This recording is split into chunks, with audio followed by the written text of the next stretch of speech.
প্রিয় দর্শক, আসসালামু আলাইকুম। আমি এই মুহূর্তে আছি ঢাকার কমলাপুর রেলওয়ে স্টেশনে এবং ঠিক সেখান থেকে আপনাদেরকে সরাসরি সংযুক্ত করেছি রেলওয়ের অফিসিয়াল ফেসবুক পেজের সাথে।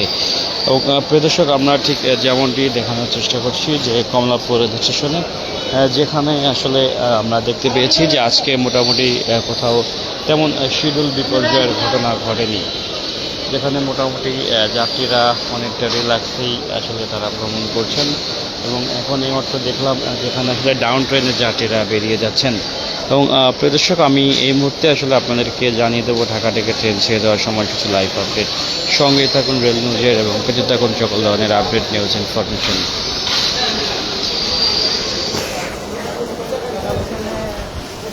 প্রিয় দর্শক, ঠিক যেমনটি দেখতে পাচ্ছেন যে রাজশাহী কমিউটার যেটি চাঁপাইনবাবগঞ্জের উদ্দেশ্যে 12:15 ছেড়ে যাওয়ার কথা রয়েছে, এবং নারায়ণগঞ্জ কমিউটার যেটি শহরতলির 14 নম্বর প্ল্যাটফর্ম থেকে নারায়ণগঞ্জের উদ্দেশ্যে 12:25 ছেড়ে যাওয়ার কথা রয়েছে।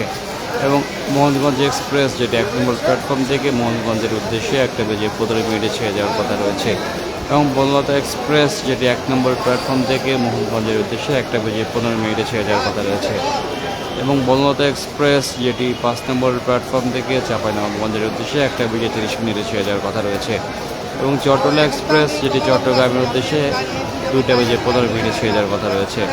এবং সুখ সিটি যেটি রাজশাহীর উদ্দেশ্যে দুপুর 2:30 এবং নারায়ণগঞ্জ কমিউটার যেটি নারায়ণগঞ্জের উদ্দেশ্যে দুপুর 2:45 ছেড়ে যাওয়ার কথা রয়েছে। প্রদর্শক, এই ছিল ঢাকা থেকে ট্রেন ছেড়ে যাওয়ার সময়সূচি লাইভ আপডেট, যেটি ঠিক আমি এই মুহূর্তে আপনাদেরকে রেল নিউজের মাধ্যমে জানিয়ে দিলাম। প্রদর্শক, আমরা দেখতে পাচ্ছি এই মুহূর্তে যে 5 নম্বর প্ল্যাটফর্মে রয়েছে বনলতা এক্সপ্রেস এবং 1 নম্বর প্ল্যাটফর্মে রয়েছে মোহনগঞ্জ এক্সপ্রেস এবং 14 নম্বর প্ল্যাটফর্মে রয়েছে নারায়ণগঞ্জ গামী যে নারায়ণগঞ্জ কমিউটার যেটি আসলে 12:25 ছেড়ে যাওয়ার কথা রয়েছে। এবং 1 নম্বর প্ল্যাটফর্ম থেকে মোহনগঞ্জ এক্সপ্রেস 1:15 ছেড়ে যাওয়ার কথা রয়েছে। এবং প্রদর্শক, আমরা ঠিক এই মুহূর্তে আপনাদেরকে পুরা কমলাপুর রেল স্টেশনের যে দৃশ্য সেটি ঠিক দেখানোর চেষ্টা করছি। এবং যেখানে দেখতে পাচ্ছি যে আমরা যে 5 নম্বর প্ল্যাটফর্মে যেখানে আসলে দাঁড়িয়ে রয়েছে এই মুহূর্তে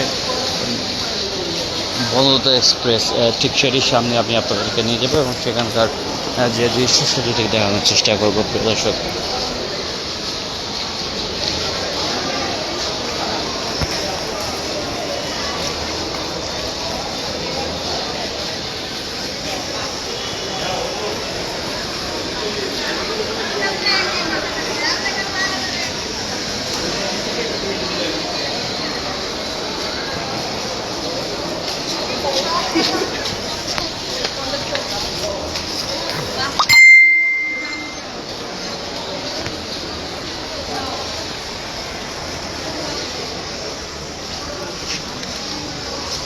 আমাদের বাসা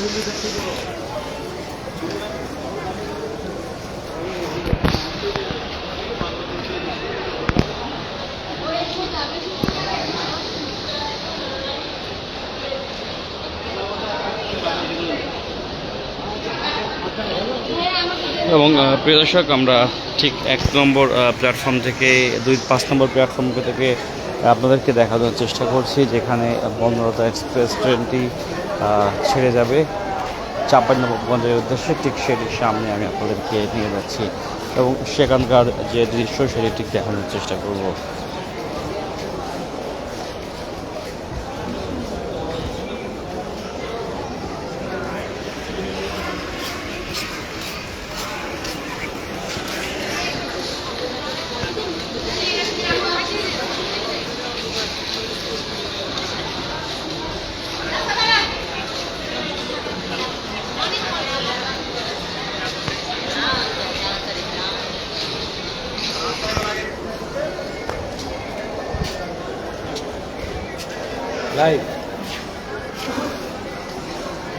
প্রিয় দর্শক, আমরা ঠিক আপনাদেরকে 5 নম্বর প্ল্যাটফর্ম থেকে দেখানোর চেষ্টা করছি, যেখান থেকে বনলতা এক্সপ্রেস ট্রেনটি কিছু সময় মাঝে আসলে চাঁপাইনবাবগঞ্জের উদ্দেশ্যে ছেড়ে যাবে। ঠিক সেটির সামনে থেকে আপনাদেরকে দেখানোর চেষ্টা করছি।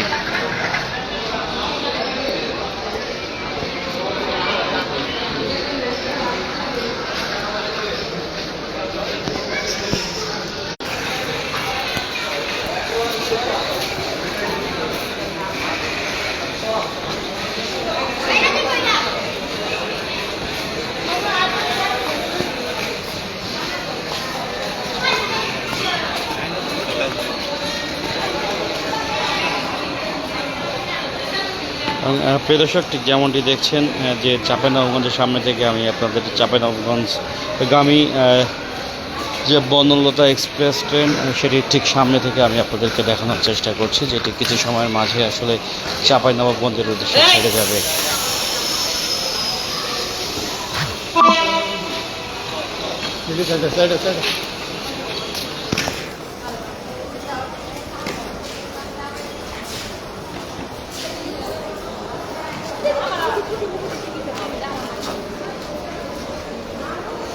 এবং প্রিয় দর্শক, আমরা ঠিক যেখানে দেখতে পাচ্ছি যে 3 নম্বর প্ল্যাটফর্মে এই মুহূর্তে চট্টগ্রামগামী সুবর্ণ এক্সপ্রেস ট্রেনটি দাঁড়িয়ে রয়েছে।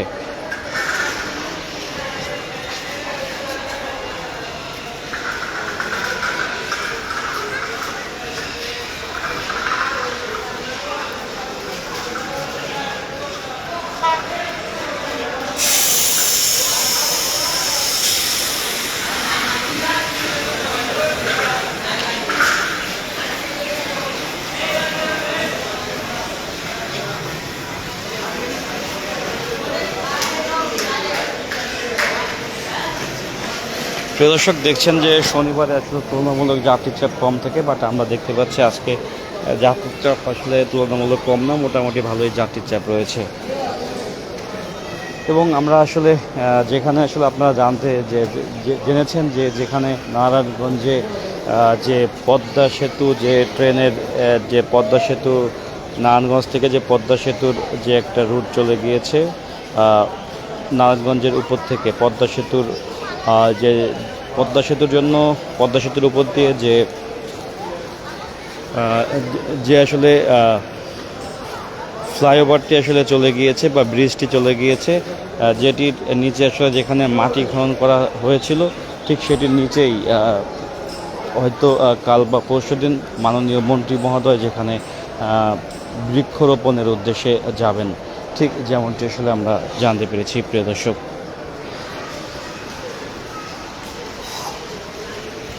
আমি এবং প্রিয় দর্শক আপনাদেরকে আসলে এবং আপনারা জানেন যে আরও 10টি জেলাকে রেল নেটওয়ার্কের আওতায় নিয়ে আসা হয়েছে এবং পরবর্তীতে এখন যে টোটাল 44টি জেলা রেল নেটওয়ার্কের আওতাধীন রয়েছে সেটি আসলে ক্রমান্বয়ে বাড়ানো হচ্ছে, যেটির আসলে প্রাথমিক ধাপে আরও 10টি জেলাকে রেল নেটওয়ার্ক আওতায় নিয়ে আসার জন্য ডিক্লারেশন দেওয়া হয়েছে এবং সেটি দ্রুতই আসে যেটি দ্রুতই সম্পন্ন করার জন্য যে সকল প্রস্তুতি রয়েছে সেটি আসলে ইতিমধ্যে নেওয়া হচ্ছে। প্রিয় দর্শক, এবং প্রিয় দর্শক, আমি ঠিক আসলে আপনাদেরকে এখন এই মুহূর্তে গণপরিবহনের যে 4 নম্বর 5 নম্বর এবং এখান থেকে মোটামুটি পুরো গণপরিবহনের যে দৃশ্যটি ঠিক দেখানোর চেষ্টা করছি।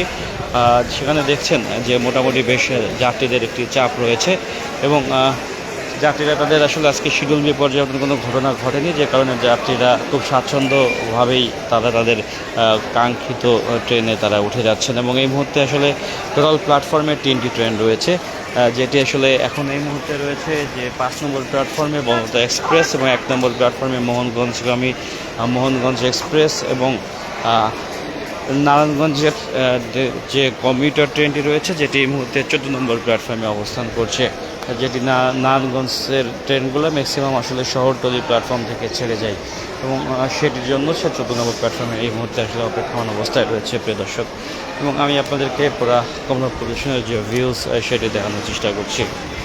আপনাদের কেমন লাগছে অবশ্যই আমাদেরকে কমেন্ট করে জানাবেন প্রিয় দর্শক, এবং আপনাদের যদি কিছু জানার থাকে সেটিও আমাদেরকে জিজ্ঞাসা করতে পারেন, আমরা যথাযথভাবে আপনাদেরকে জানিয়ে দেওয়ার চেষ্টা করব।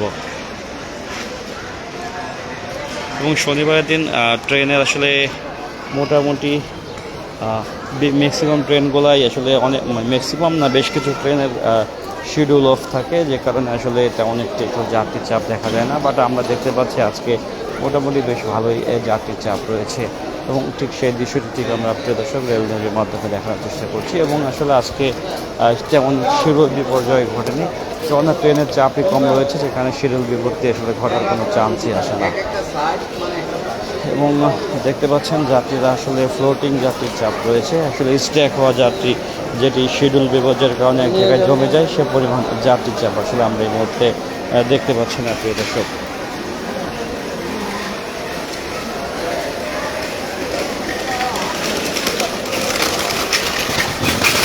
এবং প্রিয় দর্শক, ঠিক যেমন দৃশ্যটি আপনাদেরকে দেখানোর চেষ্টা করছি।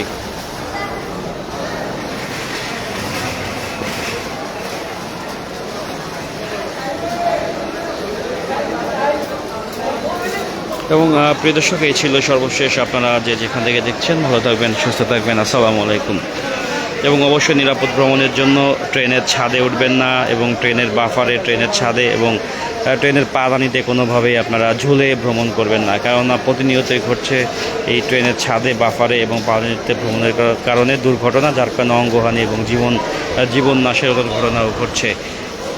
এবং আপনারা কোনোভাবেই ট্রেনের ভিতরে বা ট্রেন এরিয়ার, রেল স্টেশন এরিয়ার ভিতরে ধূমপান করবেন না, কেননা ধূমপান করার কারণে আপনাদেরকে জরিমানার সম্মুখীন হতে পারেন আপনারা। এবং প্রিয় দর্শক, প্রায়শই যে ভ্রাম্যমাণ আদালত পরিচালনা হয়, সেক্ষেত্রে আপনারা বিপাকে পড়তে পারেন। অবশ্যই নিজের এনআইডি কার্ড দিয়ে টিকিট ক্রয় করে ভ্রমণ করতে পারবেন এবং ভ্রমণ করবেন। এবং একজন যাত্রী সর্বোচ্চ একটি এনআইডি কার্ড দিয়ে 4টি টিকিট ক্রয় করতে পারবেন।